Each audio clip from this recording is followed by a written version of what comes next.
Beasttrollmc is a giant in the OSU community. Usually, a player's popularity is determined by how skilled they are, and not much else. But, even though he's currently number 54 on the global leaderboards, his streams garner more viewers than almost anyone else. How did he manage to become so much more than the sum of his parts? This is the story of Beasttrollmc.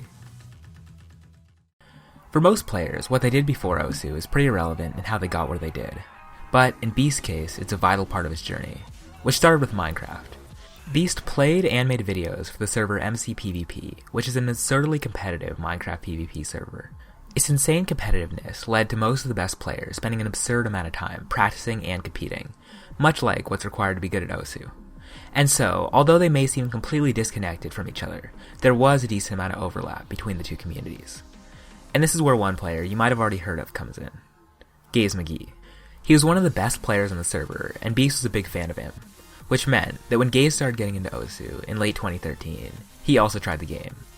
He wasn't immediately hooked, and he didn't play much for the first few months of owning the game, but by mid-2014, he started playing the game a decent amount, and by 2015, he was clearly getting very invested in the game, with his YouTube content shifting further and further towards OSU. During 2015, he also made, and some say he never played OSU again, a video which, at the time, didn't get too much attention. It wasn't all that out of the ordinary, since his videos usually only got a few thousand views. It was by no means bad, but it also certainly wasn't stardom yet. This video would have a very different fate though. But, for now, it lay dormant. At the time, his improvement was fairly quick, and he reached 5,000 PP in December of 2015, a little over 2 years after he began playing, which, while it isn't crazy, did place him into the top 2,000 at the time, which is certainly not shabby for only 2 years. His videos at the time were just simple gameplay though, which, unless you're a top 50 player, likely isn't going to get you anywhere. He did have a decent hand cam, but his videos were completely devoid of commentary, and so most of his audience was just the people who'd watched him play Minecraft before, which was an audience of about 1,000 people. And he was uploading fairly frequently until Christmas of 2015, when he suddenly just stopped.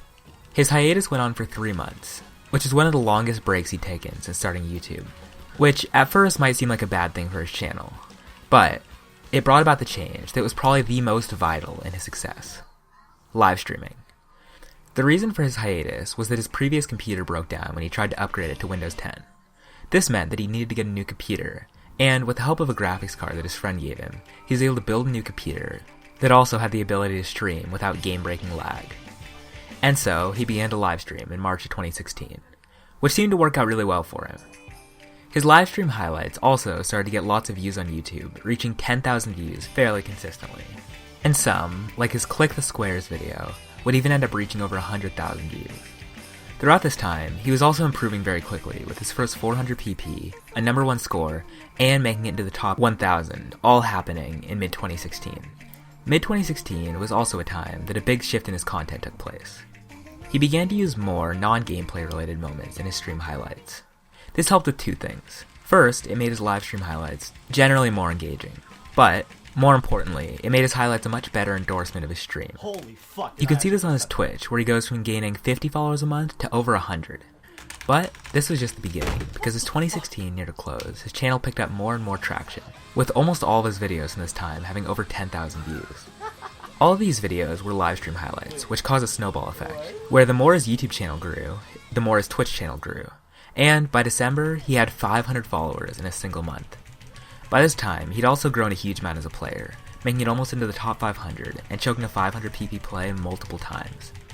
Around this time, he also started specializing in more long and stream-heavy maps. By now, he was clearly a good player, but he was still far behind top player status. But with his stream growing very quickly, he had more motivation than ever to play the game. And going into 2017, he was doing very well on all fronts, but he still hadn't hit full stride yet. In 2016, Beast managed to build a decent following, but in 2017 he blew up.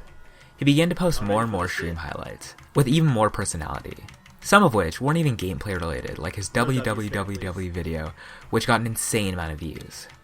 Many of his highlights in this time have well over 100k views, and this success is reflected on his Twitch, where he got 1,500 followers in January, and then 1,800 in February. And by April, he was getting over 2,500 a month. He then got partnered in May, which made his Twitch not only his main source of content, but also his main source of revenue. He was also starting to become a really impressive player, with many 400 PP plays, and technically a 500 PP play in February that didn't submit properly.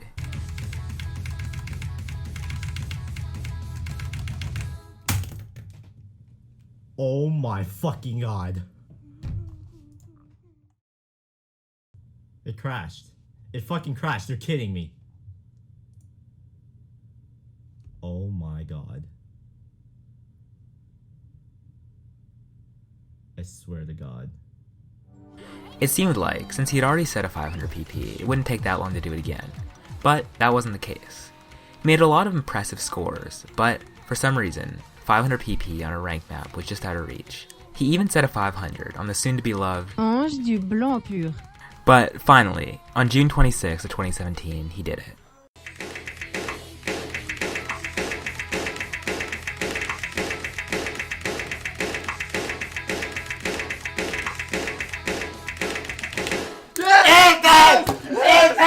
Yes! We did it! Yes! It was his second 500 on the map, which is pretty impressive. This also coincided with his channel getting even bigger, when in July it reached over 200,000 weekly views. And then in August, he did this.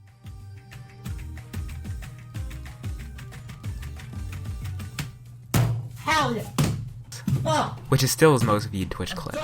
This continued throughout the rest of the year, and it ended up being an insane year for his channel, which had gone from a little over 10,000 subs to 40,000. He was also consistently averaging over 3,000 Twitch followers a month, and his Twitch channel was getting hundreds of viewers when he streamed.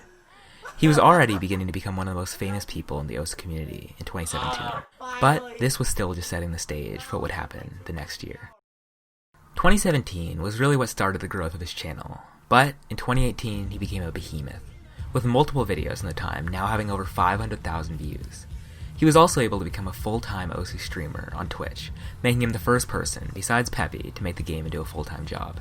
He had reached heights that no other OSU streamer, YouTuber, or player had because of his perfect combination of the three. 2018 also happened to be the year he blossomed as a player. He had ended 2017 with a 535 PV play on Guilty All the Same, which placed him at rank 180. Certainly not bad, but he still wasn't able to set many unique scores or exceptional plays. And he stayed fairly stagnant at rank 180 for the first couple months of 2018. But in April, he began to grind Sidetrack Days, which is famously farmable, but his farming also coincided with a huge leap in skill on his part. And after one run with 2 slider breaks and another with 1, he finally got the play.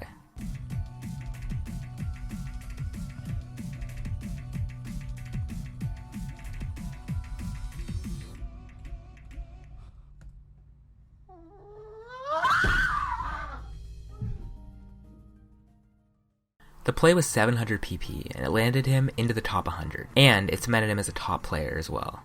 He'd also almost skipped 600. He'd clearly had a huge jump in skill.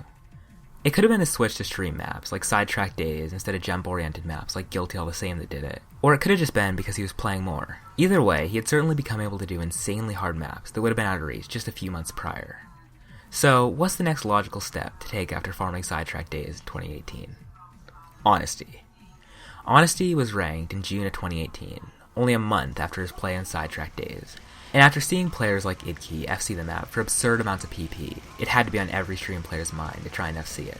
Most players just opted to go for a no-mod FC because the map is insanely hard. Idkey was the only player who had actually been able to FC with Hard Rock so far, and Idkey was a top 10 player, and his Honesty play was the 4th highest PP play in the game. There was a reason nobody else had tried it. But at number 84, Beast decided to try the map with Hard Rock. He'd already played the map a fair bit, but he'd yet to submit a play until the 7th of July when he did this.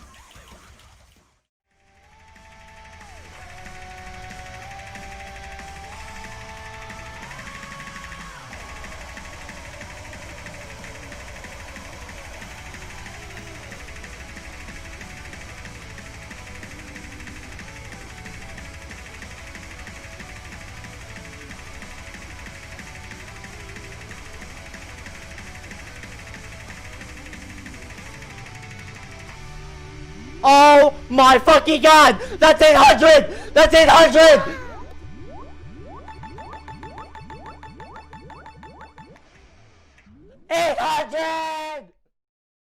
It was the 5th highest PP play in the entire game, and he went from rank 84 to 65.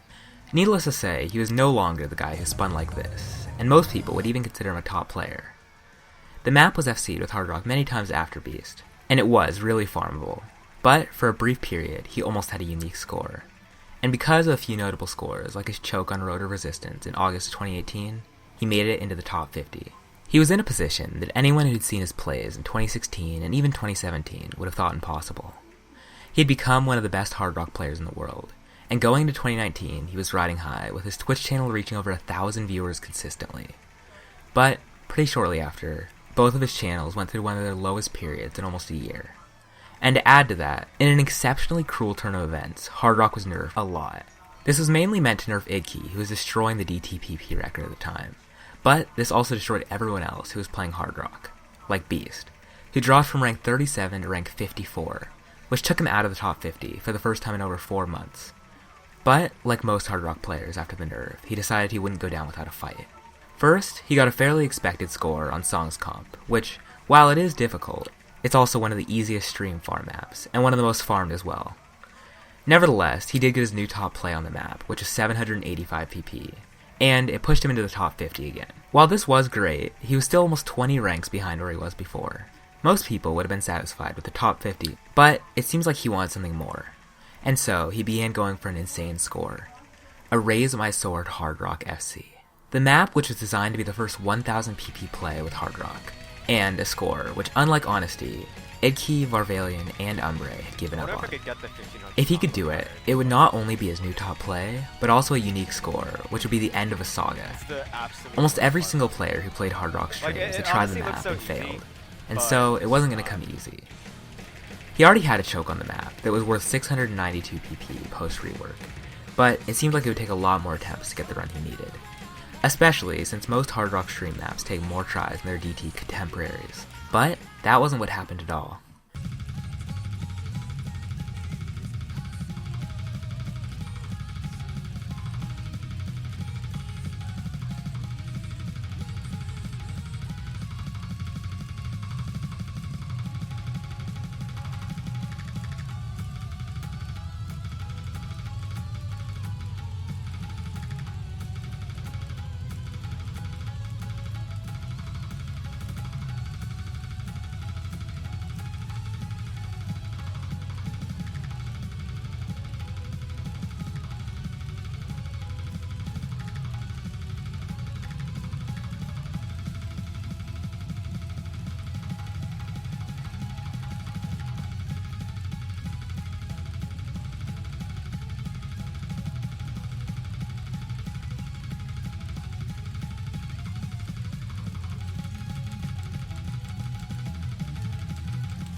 Oh my god!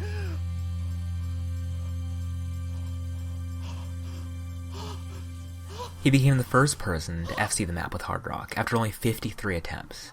To put in perspective just how low that is, Varvalian had 268 attempts, and Idkey had 116, and they both didn't get the score. The only person who'd even gotten close was Umbre, who had essentially FC'd the map, but because of a tragic choke after the diff spike, he didn't. The thing is that he had 600 attempts. This play was insane, and it was the first time that he had proved that he could really set a score that no one else could. It seemed like, because of this, the score would stand for a very long time. But there was one person, who I've yet to mention, who decided to take up the challenge. Fiery Rage. Fiery was the current PP record holder with DT, and although it was his main mod at the time, he used to play Hard Rock a lot more in the years past. He'd also already played the map a lot, right after it was ranked, putting in a few hundred attempts. He had gotten close a few times, and he always had insane accuracy, but he hadn't played the map in a while, and for almost a week after Beast's score, it seemed like it would stay that way. Until the 1st of March, when he decided to grind the map again, and this happened.